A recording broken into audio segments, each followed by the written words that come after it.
going to go. There are all kinds of heavy controls over populations everywhere. And then the next thing that happens in this chess game that's being played is that biological weapons are released on China. He heard this being discussed in this meeting.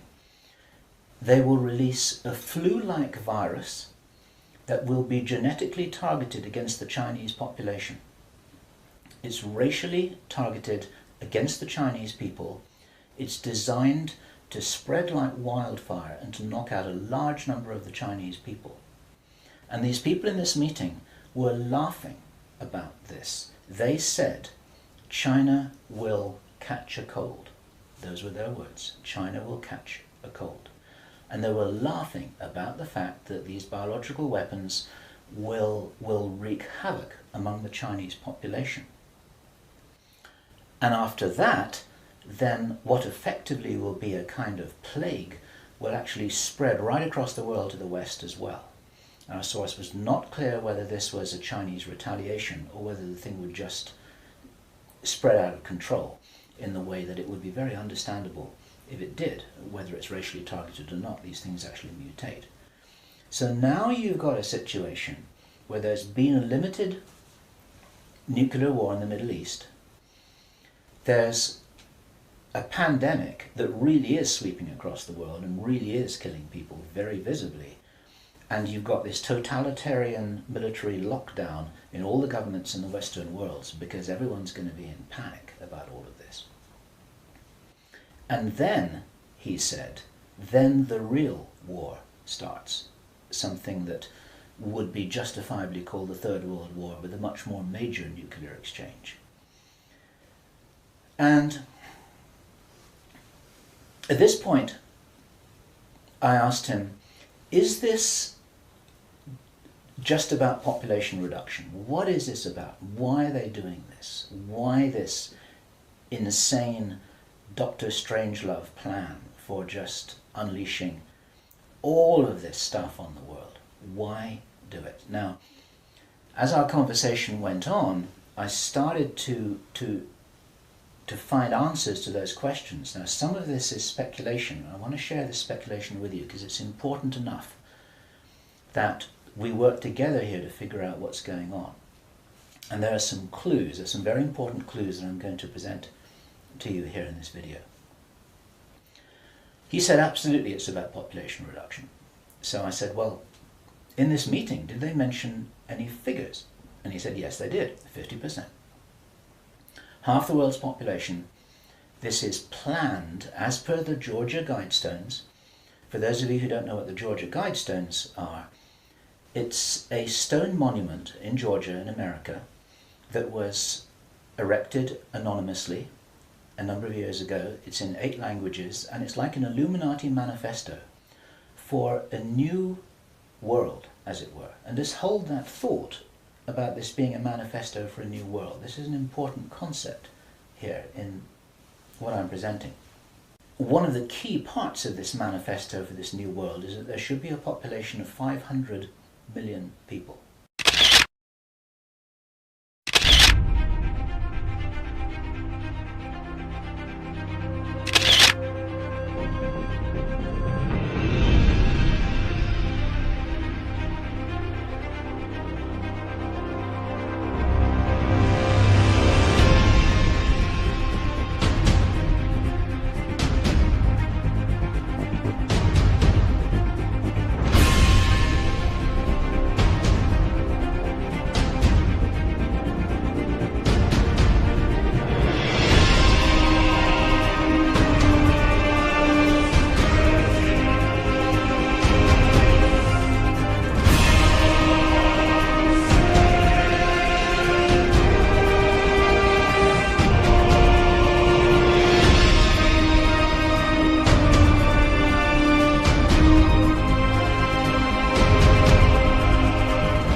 Now, 500 million people is an enormous reduction from the nearly 7 billion that we've got at the moment. That's that's pretty much 95% of people who would no longer be on this planet.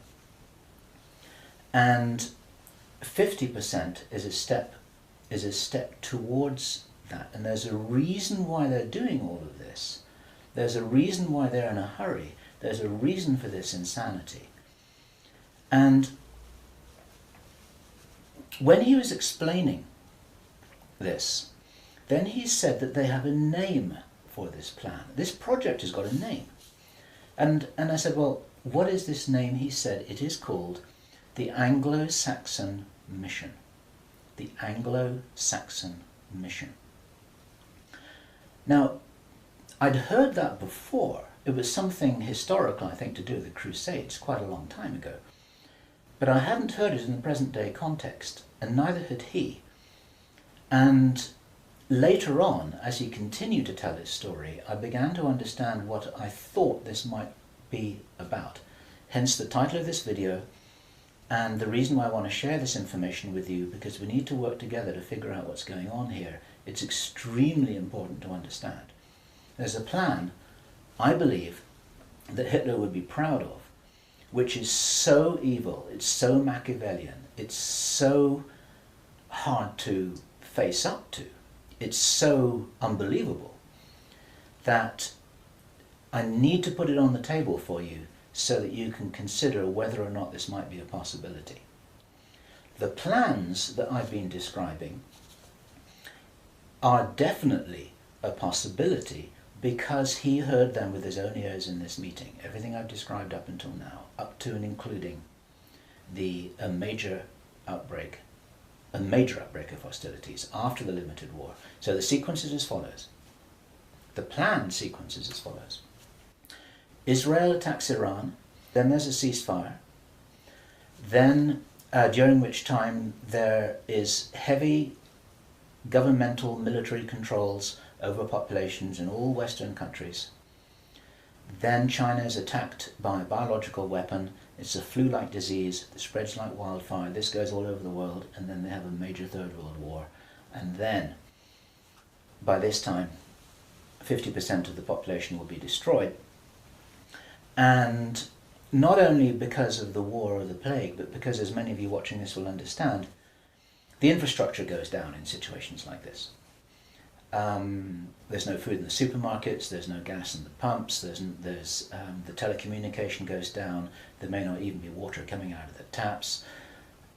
People are kind of thrown back into a Victorian era without the facilities to handle this, because most people don't have their vegetable gardens, they don't have their horse and cart, they're not able to survive in the way that we used to be able to. We're very, very vulnerable in our technological advancement. We're extremely vulnerable, and of course the controllers know this. At this stage, our source was speculating about why are they in a hurry?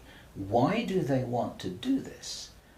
And there's a sort of heavy irony here, which is like, I was saying, well, if you're going to plan the Third World War, then why not take your time over it and get it right and do a really good job? You can, this could be in 20 years' time or 30 years' time, it doesn't really matter. Why is there in such a rush? And our source said that he felt, from inside information he's continued to receive, that this is still timed for something around 18 months from now. And that puts it around about the middle of 2011.